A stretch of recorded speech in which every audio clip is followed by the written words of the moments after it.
सर्वांनी जोरदार टाळ्या वाजवून त्या ठिकाणी स्वागत करायचं आहे.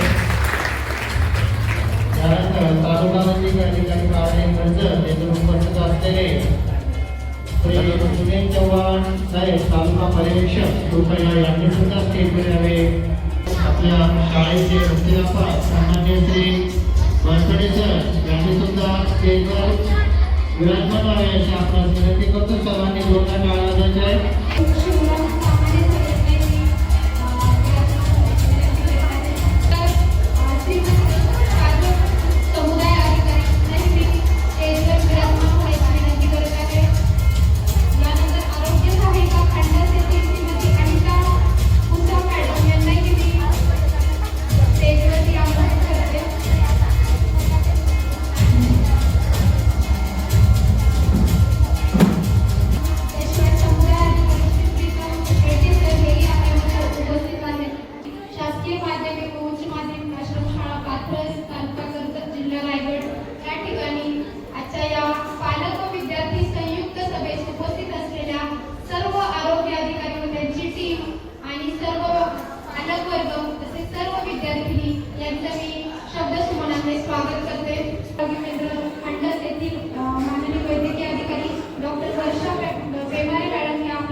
त्यांना एकच सांगणं आहे की सर्वात पहिले आता सगळे म्हणतील की मुलींसाठी काजल मॅडमला लागत असेल तर असं काही नाहीये. काजल मॅडमला लागत असेल तर पुरुषांमध्ये असू द्या की स्त्रियांमध्ये असू द्या, बरोबर, ती होणं फार गरजेचं आहे.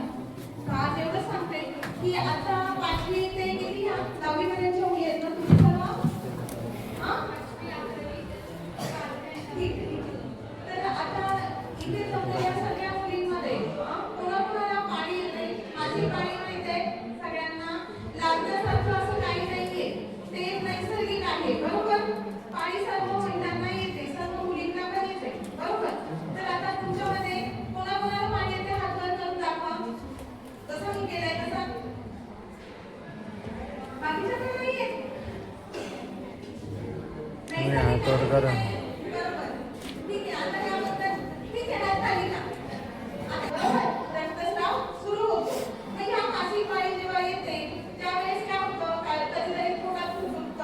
पाठ वगैरे दुखते, नंतर अशक्तपणा येतो, असं जाणवतं तुम्हाला?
वाढत आहे, बरोबर?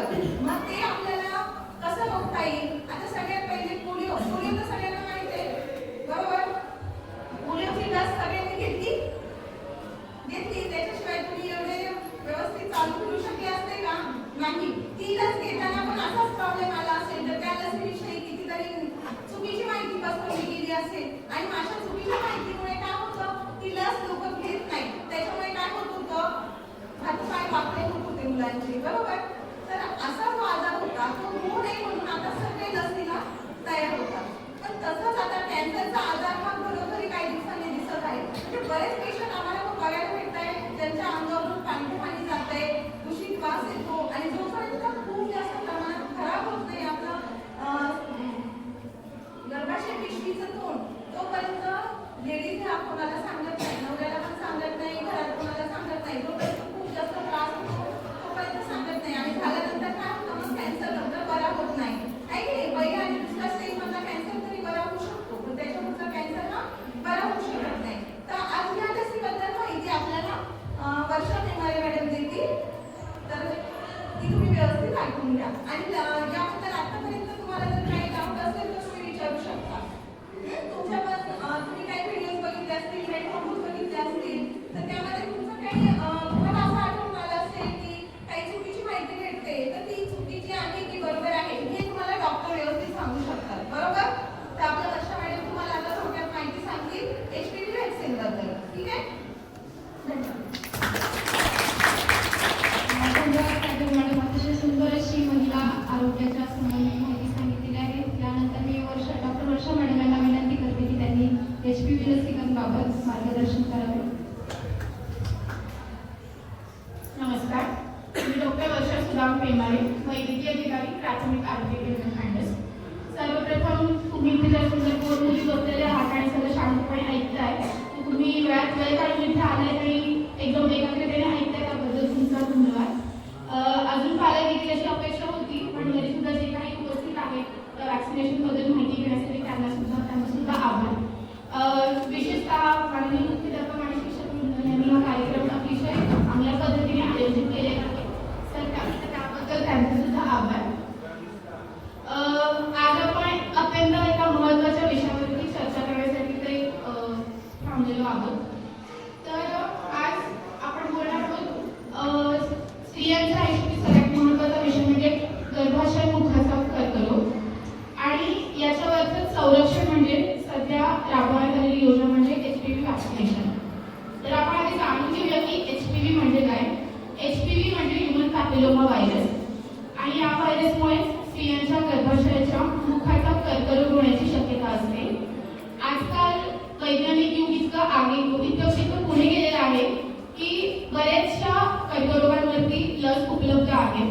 दुर्दैवाने सगळ्याच कॅन्सरवरती आपल्याकडे लस नाही आहे, पण ज्या कर्करोगावरती लस उपलब्ध आहे आणि ती बऱ्यापैकी फायदेशीर आहे अशी लस घेण्यास आपल्याला काहीही हरकत नाही आहे. तर गर्भाशयाच्या मुखाचा कर्करोगचे लक्षणे काय आहेत, तर मुलींना पोटाच्या खालच्या भागामध्ये वेदना होतात, पायाच्या दरम्यान रक्तस्राव होतो, दुर्गंधीयुक्त रक्तस्राव होतो. हे सगळे लक्षणे दिसायला लागले की लगेच असं लोकांच्या कॅन्सरमध्ये होत नाही. बऱ्याच वर्षांनंतर अनेक वर्षाचा कालावधी जातो, परंतु काही वेळेला आपल्याला लक्षणं दिसत सुद्धा नाही आणि त्याच रूपांतर डायरेक्ट कर्करोगामध्ये होतं.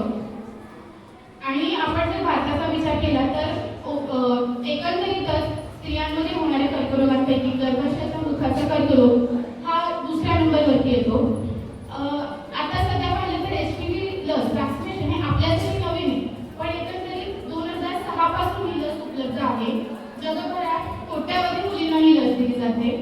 परंतु आता आपण बघितलं तर लसीबद्दल एकंदरीत कोविड नंतर कोरोनाच्या वॅक्सिनेशन नंतर अनेक लोकांमध्ये पालकांमध्ये चुकीच्या गैरसमजुती निर्माण झालेल्या आहेत आणि त्या साहजिकच आहेत, कारण काही लोकांना त्याचा दुष्परिणाम दिसत सुद्धा आहे.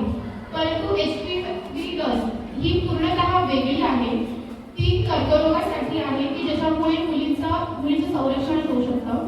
आपल्याला एक वाटू शकतं की लस ही सुरक्षित आहे का, तर ही लस 100% सुरक्षित आहे आणि या लसीचे दुष्परिणाम सुद्धा एकदम कमी आहेत. आणि आता लसीचे आता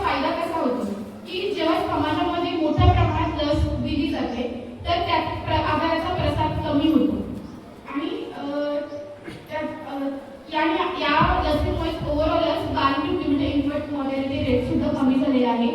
अनेक मुलींना याचे फायदेच आहेत आणि याच दृष्टीने भारत सरकारने 14 ते 15 वयोगटातील मुलींसाठी ही लस या लसीचा एक प्रोग्राम आहे तो आणलेला आहे, जेणेकरून त्यांना फायदाच होईल, त्यांचं संरक्षण होईल, त्याचा दुष्परिणाम कोणतेही नाहीये.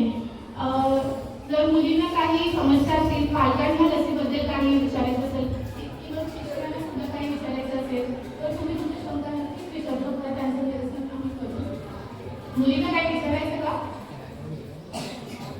काही प्रश्न आहेत तुमचे?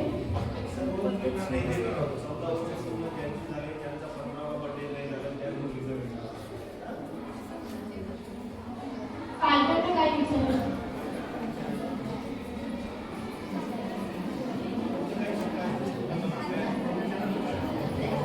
पालकांना माझं एकच सांगणं आहे की ही लस म्हणजे मुलींच्या भवितव्यासाठी, त्यांच्या सुरक्षित आरोग्यासाठी त्यांचे एक संरक्षणच आहे.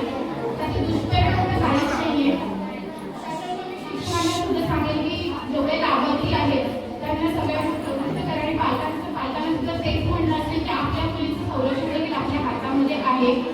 आणि ही जर लस आपण दुसरीकडे कुठे प्रायव्हेटमध्ये घ्यायला गेलो तर बराच खर्च आहे, तर भारत सरकार आपल्याला मोफत देत आहे, तर त्याचा आपण नक्कीच लाभ घेतला पाहिजे. आणि जे डॉक्टर आहेत, पिडियाट्रिशियन आहेत, लहान मुलांचे डॉक्टर आहेत, ते आपल्या मुलांना सुद्धा ही लस देत आहेत. त्यामुळे त्याचे दुष्परिणाम तरी काही नाही आहे. काही विचारायचे सुद्धा तुम्ही आताच विचारू शकता. लस दिली तर त्याच्यानंतर भविष्यात कोणीतरी जीव वाचू शकतो.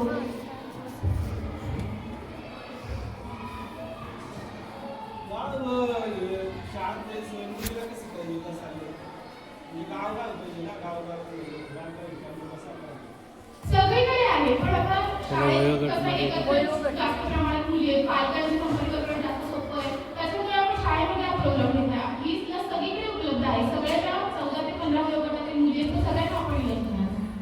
फक्त शाळेतल्याच मुलीमध्ये तर असं नाही म्हणून इतर गावामध्ये आहेत जे शाळेत जात नाही मुली, त्यांना सुद्धा आपण लस देणार.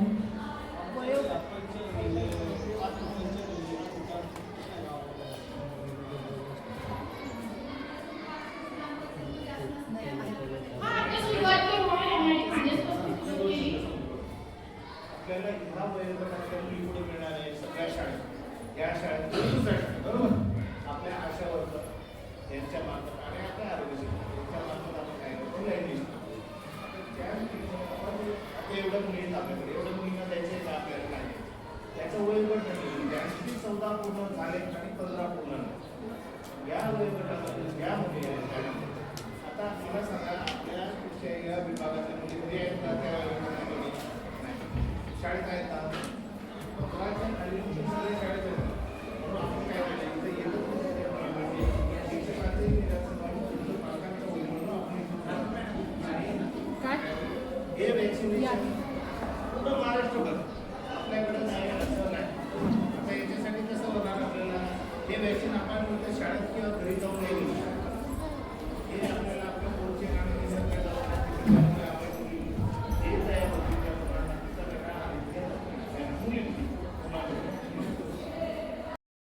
डॉक्टर वर्षा